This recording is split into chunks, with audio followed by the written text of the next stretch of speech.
નમસ્કાર મિત્રો, રુદ્રાક્ષ ફાઉન્ડેશન વ્લોગ્સમાં આપનું હાર્દિક સ્વાગત છે. આજે હું બગસરા તરફ જઈ રહ્યો હતો અને વચ્ચે પાણિયા ગામ છે અને આની પહેલા મેં એક વિડીયો અપલોડ કર્યો હતો કે જે વાવનો હતો. તો આજે આપણે તે વાવ જોવાની છે અને જોવાનું છે કે આ વાવ કેટલી જૂની છે, કોણે બનાવી હતી. તો અમારા બ્લોગમાં બન્યા રહેજો, હું તમને બતાવીશ. અત્યારે આ બાજુ વરસાદનું વાતાવરણ છે, તો આપણે વાવે જશું અને જોશું કે આ વાવ કેટલી જૂની છે અને આનો ઇતિહાસ શું છે.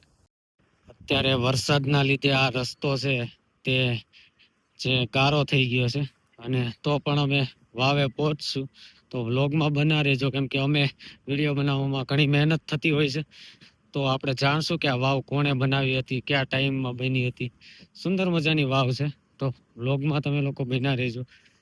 પહોંચવા જ આવ્યા છીએ આપણે. સુંદર મજાનો વડલાનો સાયો અને એની બાજુમાં જ આ સુંદર મજાની વાવ આવેલી છે.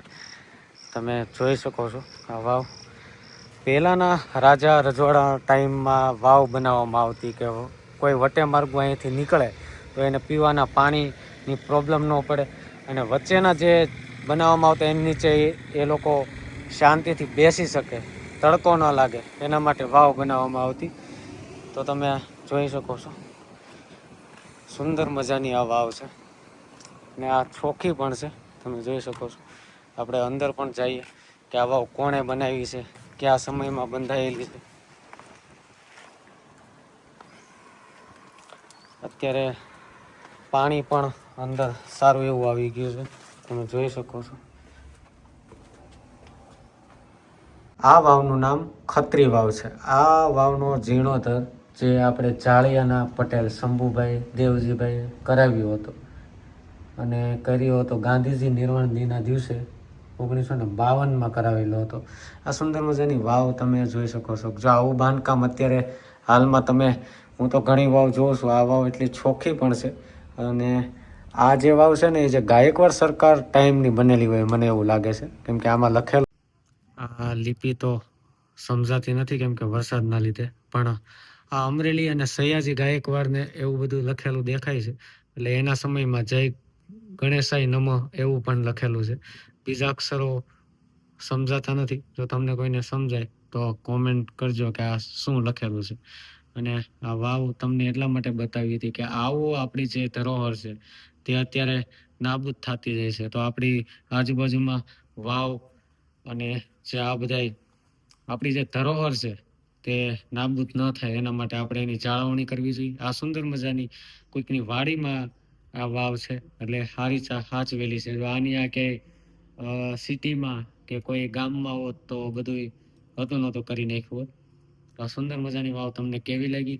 અમારી યુટ્યુબ ચેનલ રુદ્રાક્ષ ફાઉન્ડેશન વ્લોગ્સને ફોલો કરો. આવા નવા વિડીયો જોવા માટે અમને સપોર્ટ કરતા રહ્યો, લાઈક કરતા રહ્યો. આ સુંદર મજાની વાવ તમને બતાવવાનું કારણ એ જ હતું કે આપણી ધરોહર છે તે આવીને આવી રહે એના માટે. અને આ વાવ મેં તમને કીધું હતું કે જે ચાળિયા ગામનું પાટિયું પડે અને બાબાપુરથી જાળિયા તરફ આવતા આ સુંદર મજાની વાવ આવેલી છે, તમે જોઈ શકો છો. પહેલાના સમયમાં સામેની બાજુમાં તમને દેખાય છે ત્યાંથી પાણી છીંચીને સામેની ઓલી બાજુ અવેડા હોય, અવેડામાં પાણી ભરતા, એટલે એના માટે પશુ પંખી પણ આ પાણી પી શકે. તમે આ જોઈ શકો છો.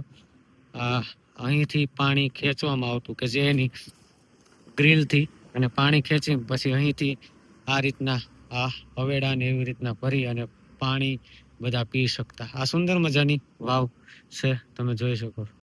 રુદ્રાક્ષ ફાઉન્ડેશન બ્લોગને આજે જ ફોલો કરો. અમે વિવિધ પ્લેટફોર્મ ઉપર છીએ, જેવા કે ફેસબુક, ઇન્સ્ટાગ્રામ, યુટ્યુબ. તો બધી જગ્યાએ તમે ફોલો કરો તો આવી ઐતિહાસિક જગ્યા તમને જોવા મળશે. તો મળીએ નવા વિડીયોમાં. ત્યાં સુધી જય શ્રી કૃષ્ણ.